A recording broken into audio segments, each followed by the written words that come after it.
기도를 열심히 하면 목소리가 저처럼 됩니다. 기도해서 그렇게 된 건 아니고요. 목감기가 와가지고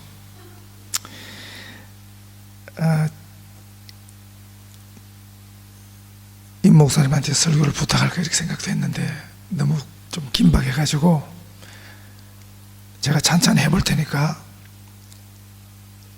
집에서 가만히 생각해 보니까 오히려 집중은 잘 되겠다. 네. 한번 귀 기울여 들으시기 바랍니다. 신혼여행을 막 다녀온, 그래서 며칠 집에서 쉬던 신혼부부에게 문제가 생겼습니다. 그 문제가 갈등이 되고 결국에는 그 갈등이 깊어져 가지고 조정이 안 되니까 1년 후에 서로 갈라서게 되었습니다.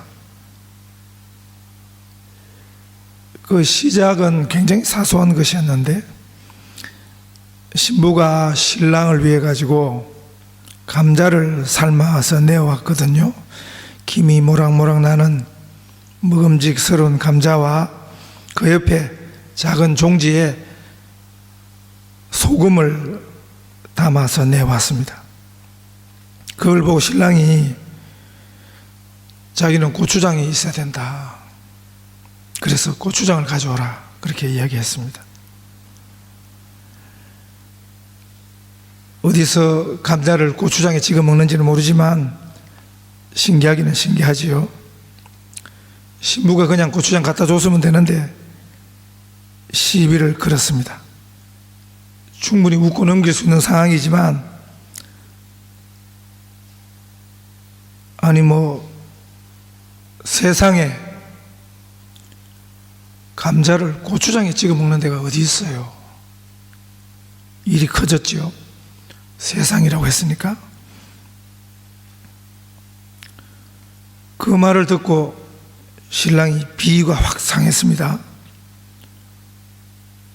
고추장이 어때서? 우리는 집안 대대로 감자를 고추장에 찍어 먹어왔다고.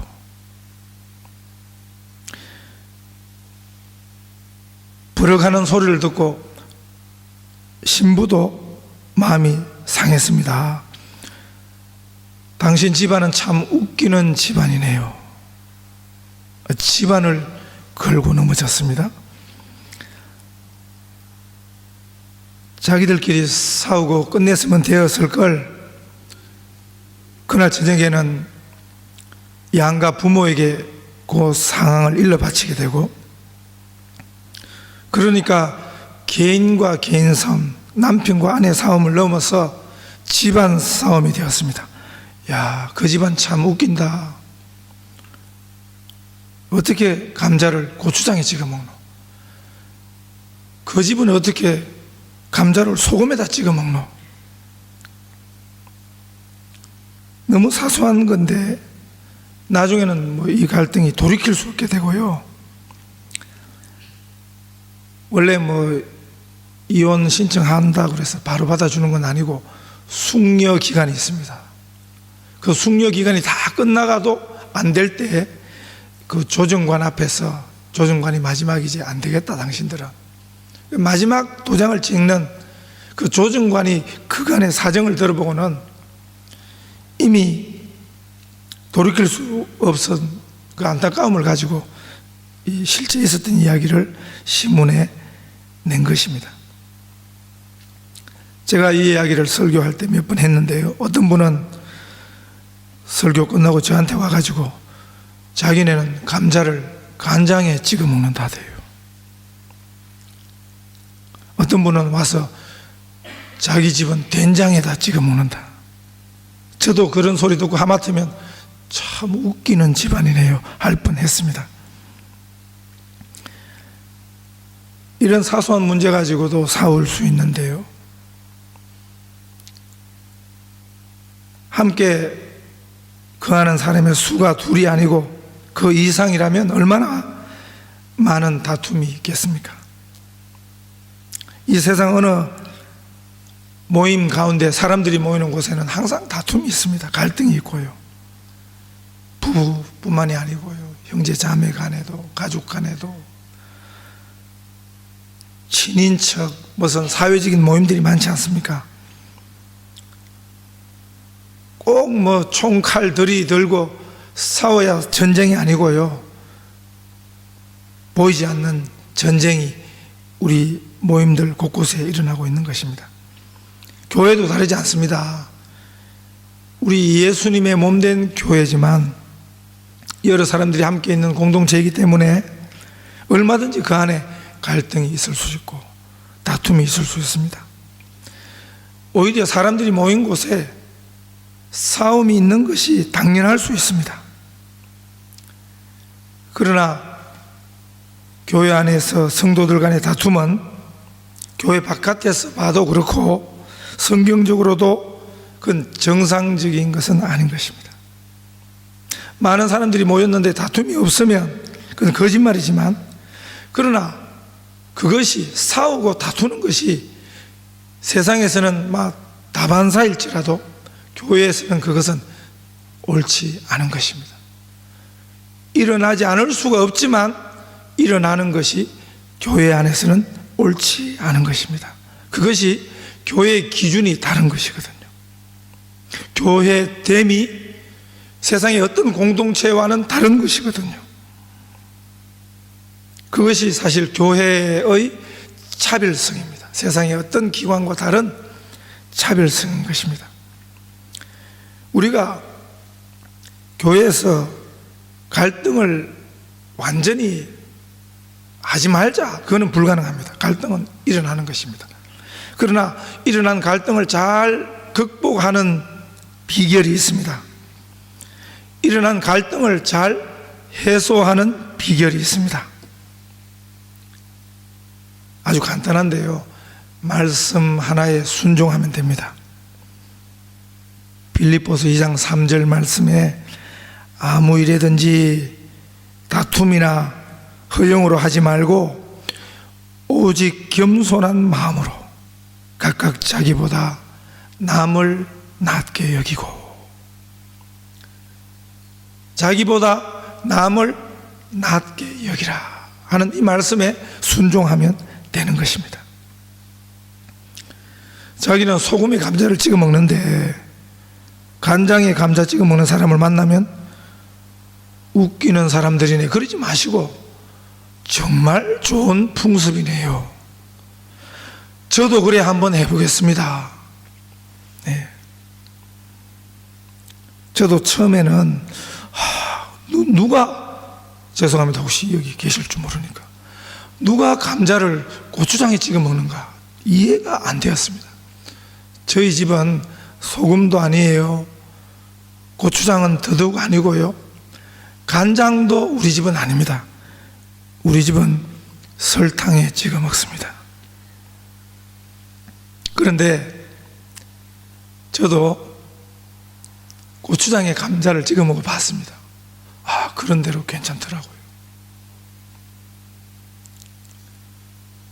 자기보다 남을 더 낮게 여기고 그러면 되는 것입니다. 오늘 우리가 읽은 본문은요, 예수님께서 예수님의 공동체, 이것은 신약 교회의 시작이거든요.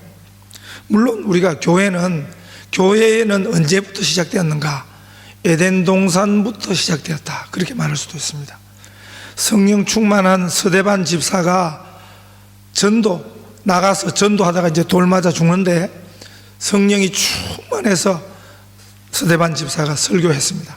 그런데 서대반 집사 설교 내용에 보면 출애굽 광야 백성들을 보고 광야 교회라 이렇게 읽고 있습니다. 그래서 교회는 에덴 동산부터 시작된 곳이고, 또 출애굽의 그 광야, 그 이스라엘 백성들의 모임도 교회의 전형이고, 그런데 신약 교회의 시작은 어떻게 됐는가? 그럴 때 예수님이 시작하신 것입니다. 예수님이 사람들을 불러 모으고, 특별히 오늘 본문에 보면 12 제자들을 예수님이 불러 모으시면서, 그러면서 사실 신약 교회가 시작이 된 것입니다. 그래서 우리가 교회가 과연 무엇인가? 이 생각들이 다 달라요. 각자 교회는 이런 곳이다, 교회는 이런 곳이다. 교회에 대한 이해와 설명이 다 다른데 제일 중요한 것은 예수님이 시작하신 교회의 모습입니다. 예수님이 원하셨던 교회가 어떤 교회인가 하는 것을 우리가 배워야 하는 것입니다. 그걸 알기 위해서는 이 12제자의 구성과 관해서 이 12제자에 담긴 의미를 살펴봄으로써 우리 교회 공동체의 참 모습을 볼 수가 있습니다. 수원에서 제가 그 처음 부목사 일을 풀타임 선교사 갔다 와가지고 수원 가서 이제 처음 부목사 일을 했는데, 그 교회가 그래도 수원에서는 상당히 뭐 제일 이름 있는 교회고 교세로 이런 걸 봐서도 상당히 큰 교회인데요. 그런데 그 교회 가보니까 남선교회가 14개가 있었고 여성교회가 14개, 그 다음에 뭐 권사회도 있고 뭐 주일학교부터 청년부도 3개 청년부가 있었으니까요. 부서들이 굉장히 많았어요.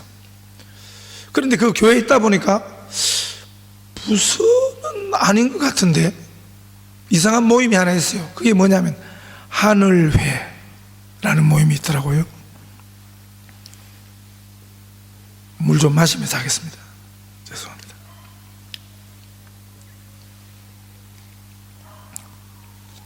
그래서 저는 생각하기를, 하늘회 이게 뭘까? 하늘 아버지를 사랑하는 모임? 그런 건 줄 알았는데 나중에 보니까 그게 아니고, 거기 뭐 여러 지방 출신들이 모인 분들이니까 어떤 특정 지역 출신들이 모여가지고 그 출신 장로님을 회장으로 세워놓고는 교회 뭐 여러 단체가 있습니다만은 원래 교회가 정해준 모임이 아닌 일종의 사조직을 하늘회 이렇게 이제 한 거죠. 한국 군대에 하나회라는 조직이 있었습니다. 그게 큰 문제가 됐죠. 어떤 분이, 제가 좀 잘 알던 분인데 장군인데요, 하나회 회원이었다는 이유로 그 다음 그 장군 별 2개까지 달았는데 중장 진급하는 진급심사에서 누락이 되었습니다. 그래서 이분이 재판을 걸었습니다.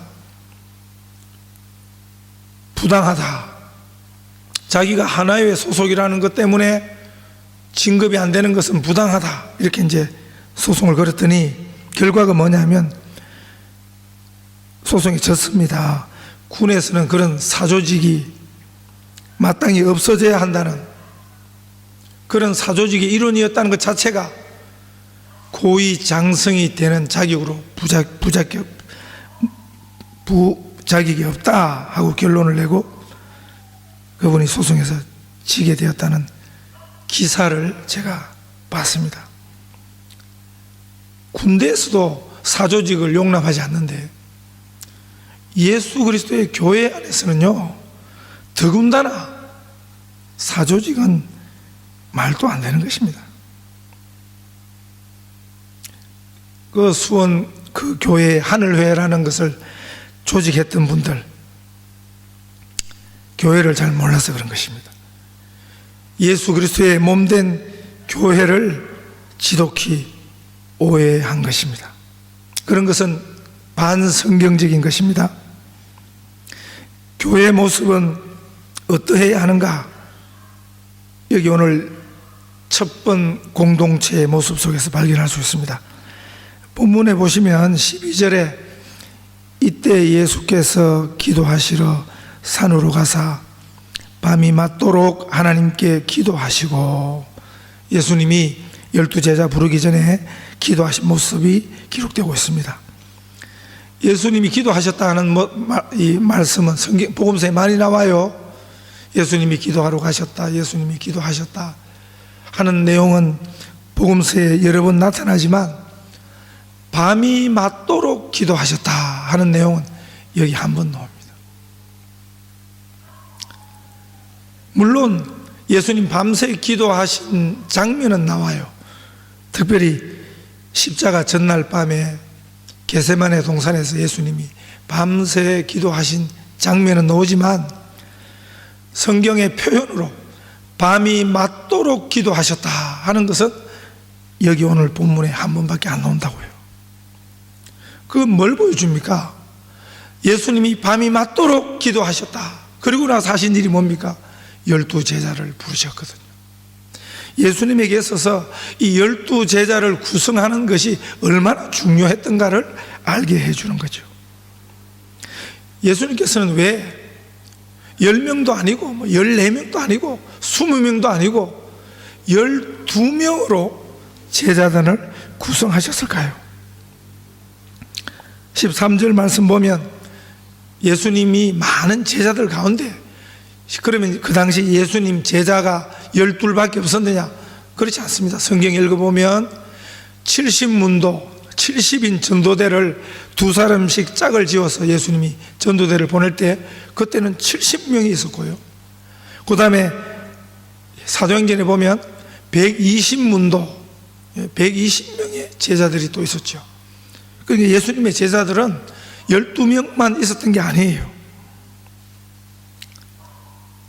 우리가 그래서 12이라는 수의 의미가 무엇인가? 흔히 우리가 12은 완전수라 이렇게 설명합니다. 직접적으로 12이라는 수는 구약에서 왔는데 야곱의 12아들들에서 왔습니다.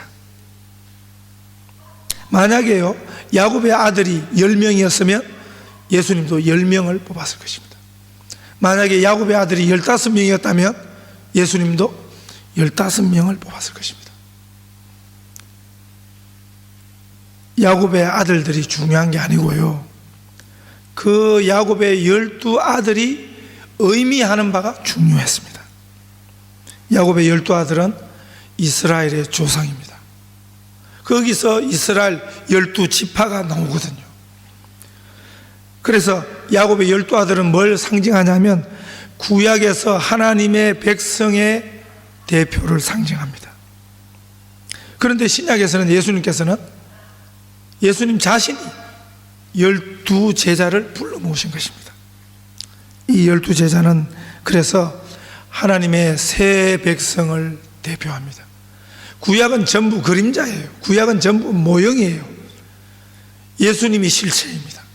예수님이 오시고 예수님이 하실 일에 대한 그림자가 구약인데, 구약의 야곱의 12아들이 이스라엘 백성, 하나님의 옛 백성을 대표하면 예수님이 불러 모으신 12제자가 그게 교회거든요.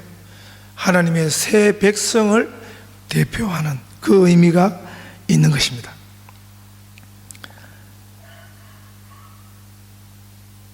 우리가 이 12제자단을 생각해 보면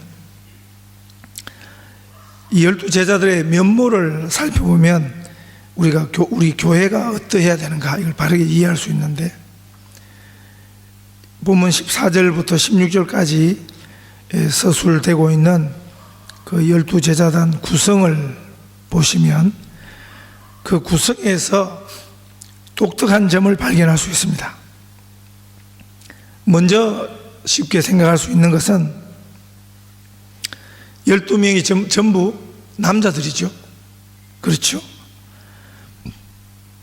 그러면 예수님 제자단 안에는 여자들은 없었는가? 그러지 않습니다. 복음서에서는 우리에게 남자들보다 더 신실했던 여제자들을 성경이 소개하고 있습니다. 남자 제자들은요, 예수님 십자가 못 박이실 때 다 도망가 버렸어요. 그런데 끝까지 십자가에 달리신 예수님 곁에서 예수님을 지키고 섰던 그 여인들을 복음서는 소개하고 있습니다. 이건 나중에 또 제가 따로 한번 말씀드릴 일이 있을 것입니다. 신약 성경 복음서를 잘 읽어보면 여제자들이 아주 결정적이고도 중요한 역할들이 설명이 되고 있습니다. 그래서 바보 같은 교회에서 바보 같은 남자들이 여인들이라고 무시하는 분들이 있는데 그건 아주 바보 같은 생각인 것입니다. 그건 성경에서 가르치는 게 아니거든요. 우리가 사도 바울이 편지만 해도요, 그 바울의 전도 사역을 지원하던 그 신실한 동력자들 중에 여제자들이 많이 언급이 되고 있습니다. 그런데 왜 예수님께서는 이 12제자 구성에서 여인들을 빼놓았는가? 그것은 대표성 때문에 그렇습니다. 이 12는 하나님의 백성을 대표하는 대표성이 있었기 때문에 거기는 여인들이 끼지 않았던 것입니다. 성경에서 대표성은 남자에게 있습니다. 여기서 말하는 대표성이라는 말도 우리가 이해하는 것하고는 많이 다릅니다. 우리 개념에서 대표는 일반적인 사람들에 비해서 뛰어난 사람이 대표잖아요. 그런데 성경에서 대표 개념은 그런 의미로 쓰고 있지 않습니다. 우리가 흔히 축구 국가대표 그러면 축구 실력은 최고들을 뽑는 거죠. 그러나 성경의 대표 개념은 그 가운데 뛰어난 사람들을 의미하지 않고 말 그대로 대표인 것입니다. 남자가 여자보다 대표가 되는 것은 그것은 하나님이 세우신 질서의 문제지 결코 남자가 여자보다 우월하다, 낫다 그런 개념이 아닌 것입니다. 우리가 12제자 면모를 보면 그렇거든요. 12제자가 굉장히 탁월한 사람들이 뽑혔었는가? 그러지 않습니다. 예수님께서 12제자를 제자 훈련을 특별 교육을 시키셨어요. 매일 데리고 다니면서 먹고 살면서 3년을 데리고 다니면서 훈련을 시켰는데 결과적으로 이야기하면 다 실패예요. 3년을 그렇게 예수님이 직접 훈련을 시키셨는데, 그런데 예수님 십자가 두고 다 도망가 버렸으니까 그만큼 제자들의 인간적인 면면 이런 거는 뛰어난 사람들이 아니라는 것을 보여주는 것입니다. 신앙이나 인간성이나 우리가 사람 편에서 보면 사람 차가 있습니다. 그러나 하나님 편에서 보면 그것은 아무것도 아닌 것입니다. 모두가 다 연약한 피조물일 뿐입니다. 단지 하나님께서 질서로 남자에게 대표성을 주신 것입니다. 오히려 이 12제자의 특징은 여러 부류의 사람들을 모아놓은데 그 독특성이 있습니다.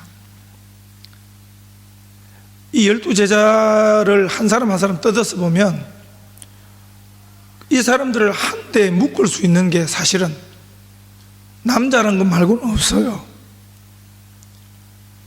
이 세상 모임은 제각기 그 모임의 특성이 있거든요. 그 모인 사람들이 공통점이 있는 거예요. 음악을 잘하는 사람들이 모였다든지, 악기 연주를 하는 사람들이 모였다든지, 그 운동 종목을 좋아하는 사람들이 그걸 취미로 하는 사람들이 모였다든지, 아니면 고향이 같다든지, 같은 학교를 나왔다든지, 그런 모임이 있는 것입니다. 그 모임의 특징이 눈에 띄는 것입니다. 수원서 제가 목회하면서 여러 가지 아주 인상 깊은 일들이 있었는데, 하루는 그 교회 할머니 집사님 장례식을 제가 주관하게 되었는데요, 그 교회 무덤이 있는데 그 할머님 장지가 교회에서 배정해 준 게 큰 산은 아니지만 그래도 그게 상당한 언덕인데 그 꼭대기에 있는 그 자리를 그 집사님에게 교회에서 배정을 해 주셨어요. 아마 처음 교회 무덤을 사고 성도들이 또 분양을 했겠지요. 그러니까 아마 그 할머니 집사님이 좀 젊으셨을 때 본인 생각에는 좋은 자리라고 그 위쪽에다 아마 자리를 잡으셨던 것 같아요.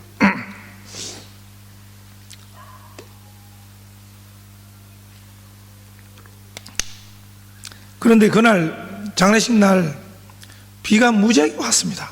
그 제가 참 걱정을 했습니다. 만약 또 관이라도 석관을 만약에 했으면 저 위에까지 땅 질퍽거리는데 지고 올라가려면 참 힘들겠다. 그건 누가 지고 가려고 그러나. 그렇게 해서 갔더니 비가 억수같이 쏟아지는 날인데 까만 양복을 입은 젊은 사람들이요, 머리를 짧게 깎고요, 군인은 아닌 것 같고, 군인이 그렇게 몸이 비대하진 않거든요. 그런데 까만 양복을 입은 사람들이 비가 그렇게 오는데 밑에서 그냥 석관이면서 뭐 그 필요한 도구들을 들고 막 거기를 막 줄을 지어서 막 갖다 올리는 거예요. 나중에 알고 보니까 이 할머니 집사님 사위 하나가 수원 유명한 조폭 행동대장인데, 거기 친구들이 와가지고 장례식을 일조를 한 것이죠. 여러분, 깡패들 모임은요, 딱 보면 알아요. 네. 나중에 이분들이 저끼리 또 전도를 해가지고 교회를 오더라고요. 교회를 주일날 교회 오는 거 딱 보면 알아요. 아무리 뭐 성경책 들고 이렇게 오지만 딱 보면 벌써 표가 난다고요. 그런데 이 예수님 12제자는 세상적으로는 그 무엇을 봐도 일치하는 것이 없었습니다. 나이도 달랐고요, 출신 고향도 달랐고, 전직도 다 달랐습니다. 그 중에 뭐 고기잡이 하던 사람들이 좀 많았지만 그러나 또 다양한 사람들이었습니다. 그 중에 어떤 사람들은 공부를 좀 했던 유식한 사람이 있었는가 하면 전혀 공부하고 관심이 없었던 사람도 있었고, 성격적으로 봐도 계산에 아주 밝은 성격이 치밀한 제자도 있었지만 한없이 덜렁대기만 하던 제자도 있었고요, 먼저 행동하고 믿으면서 따르는 제자도 있었지만 자기 눈으로 보고 확인하지 않으면 안 된다고 하는 그런 성격의 제자도 있었습니다. 지금 그 이름들이 지금 12명의 이름들 속에 언급이 되고 있는 것입니다. 믿음의 성향도 달랐습니다. 믿음의 정도도 다 달랐습니다. 예수님을 따르는 목적도 제각기였습니다. 특별히 이 12 안에는요, 도무지 함께 할 수 없는 사람이 지금 여기 섞여 있습니다. 어떻게 이 두 사람이 여기 한데 섞여 있을까? 이게 굉장히 놀라운 일인 것입니다. 그 두 사람이 누구냐 하면 15절에 나오는데, 한 사람은 마태고 또 한 사람은 셀롯이라는 시몬입니다. 마태는 우리가 알지요. 마태복음을 쓴 마태는 전직이 뭐냐면 세리예요. 그래서 별명이 세리 마태였습니다. 마태복음 9장 9절에 보면 예수께서 거기서 떠나 지나가시다가 마태라 하는 사람이 세관에 앉은 것을 보시고 이르시되 나를 쫓으라 하시니 일어나 쫓으니라. 그때 마태를 부르셨습니다. 오늘 말로 하면 세무소 직원이었습니다. 세무 공무원이었습니다. 우리식으로 하면 텍세이션 오피서였죠. 굉장히 괜찮은 직업이죠. 그러나 그 당시 상황은 전혀 달랐습니다. 유대 이스라엘은 로마의 식민지고, 이 세리라는 직업은 자기 동족들에게 세금을 거두어서 그 세금을 로마에 갖다 바치는, 유대인들이 볼 때는 이거는 민족 반역자인 거죠. 그리고 가장 종교적인 민족이 유대인들인데 하나님을 믿는 민족, 우리 민족의 돈을, 세금을 뺏어다가 이방인, 하나님 없는 이방인에게 갖다 바치니까 그냥 보통 매국노가 아니에요. 신앙을 변절하고 내 민족을 팔아먹는. 그래서 그 당시 복음서에도 나오죠. 세리를 부를 때 세리를 다른 말로 불렀어요. 그게 뭐냐면 죄인이었습니다. 그 당시 세리와 창기는 동급으로 취급을 받았습니다. 배교자로, 반역자로 세리를 취급했습니다. 그 당시 이스라엘 백성들이 생각할 때 그걸 우리가 하나님 나라의 동심원이라 그러는데, 누가 천국 문에 제일 가까이 있는가, 그 다음 두 번째, 세 번째, 네 번째, 그렇게 그림을 그려놨습니다. 천국 문에 제일 가까이 있는 사람들은 뭐 제사장, 바리새인, 서기관 이런 사람들이고, 그리고 제일 끝에 있는 사람들이 누구냐면 세리와 창기들이었습니다. 이에 반해서 셀롯이라고 소개되는 이 시몬이라는 사람은 셀롯 시몬이라, 이 셀롯이 그 셀롯 당이라는 당이 있었습니다. 그 당시 이 젤롯이죠. 젤롯, 영어로 말하면 질투당입니다. 질투당, 네? 시기당, 이런 의미를 가진 당원들인데, 그런데 이 질투, 시기 이런 것은 여자분들이 잘하는 그게 아니고요, 민족을 위해서, 민족당입니다. 자기 민족을 위해서 아주 열혈당, 열심당, 그것이 이 젤롯당입니다. 자신들의 그 반역자를 보면 언제든지 처단할 준비를 하기 위해서 항상 품속에 단도를 지니고 다니는 사람들, 아주 무서운 사람들이에요. 그래서 세리 같은 사람을 만나면 그냥 죽여버리라, 그것이 자기 민족을 위한다라고 생각하는 사람이 이 젤롯 땅이었습니다.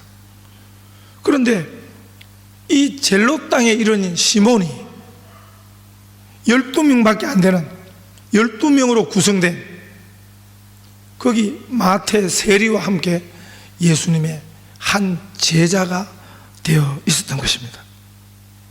다르게 말하면 예수님이 마태 세리도 부르시고, 예수님이 젤롯 땅의 일원인 시몬도 예수님이 불러서 자기 제자단을 구성하신 것입니다. 교회의 중요한 특징이 여기 있습니다. 교회만이 가질 수 있는 신비한 연합의 비밀이 여기 있습니다.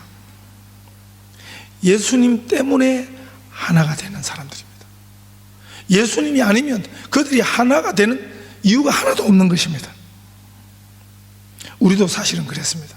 우리가 예수님 때문에 한 성도로 만나게 되었습니다. 우리가 예수님 때문에 함께 예배하는 이 신비한 교제에 들어오게 되었습니다. 그래서 우리가 이 12 제자의 구성의 내용을 알면 이 교회라는 공동체가 참 신비하구나 하는 것을 알 수 있습니다.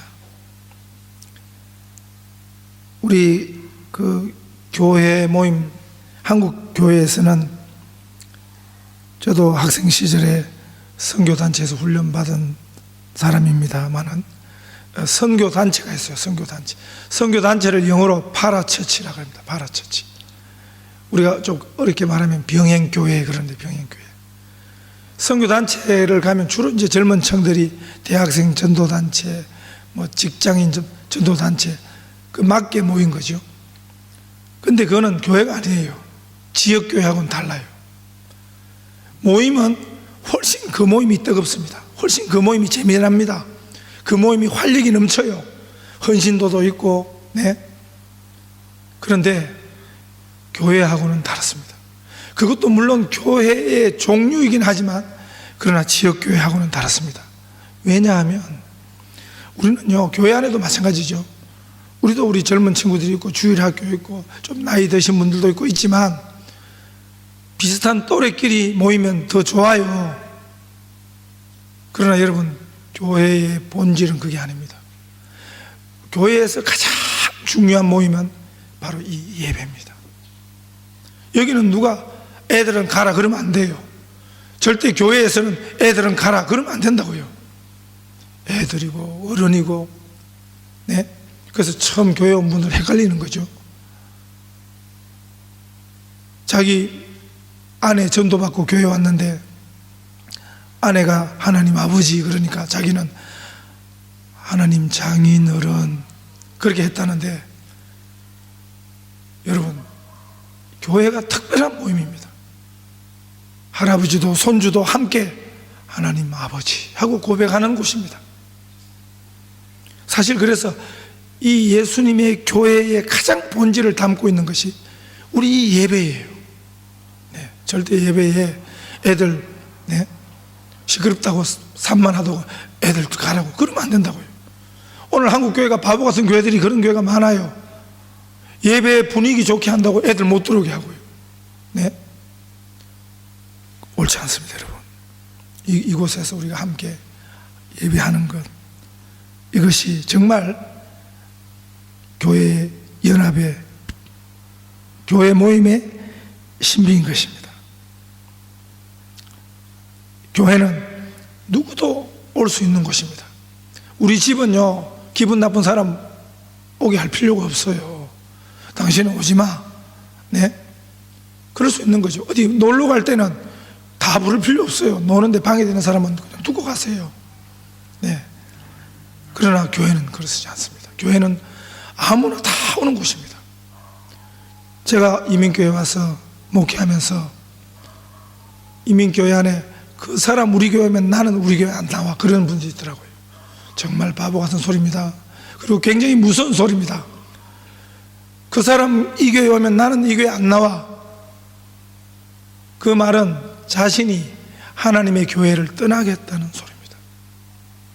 하나님의 교회는요, 내가 그 사람하고 밥은 같이 못 먹습니다. 내가 그 사람하고 밖에서는 만나고 싶지 않습니다. 그러나 교회는 하나님이 주인이십니다. 예수님의 피값으로 세운 교회입니다. 그래서 사실 예수님 당시에 복음서 기록되는 그 신약 시대에 도무지 만날 수 없는 그룹들이 세 그룹입니다. 세 그룹. 하나는 뭐냐면 유대인과 이방인, 그리고 남자와 여자, 그리고 노예 시대에 주인과 노예. 근데 나중에 바울이 뭐라고 선포합니까? 그리스도 안에서는 유대인이나 이방인이 하나이고 남자나 여자나 종이나 주인이 하나라고 그렇게 선언하는 것입니다. 그것이 교회 연합, 교회 일치의 신비인 것입니다. 우리가 예수님 때문에 만나게 된 이 모임을 감사하십시다. 이 신비한 연합을 사모하십시다. 우리 스스로 벽을 만들지 마십시다. 예수님이 우리를 용납하신 것처럼 우리 서로 용납하고 사랑하십시다. 우리를 받아주신 그 크신 하나님 아버지의 마음을 배우십시다. 예수님이 하나 되게 하신 것을 지켜가십시다. 신비한 연합의 열매가 나타나는 귀한 우리 교회 공동체 되시기를 축복합니다.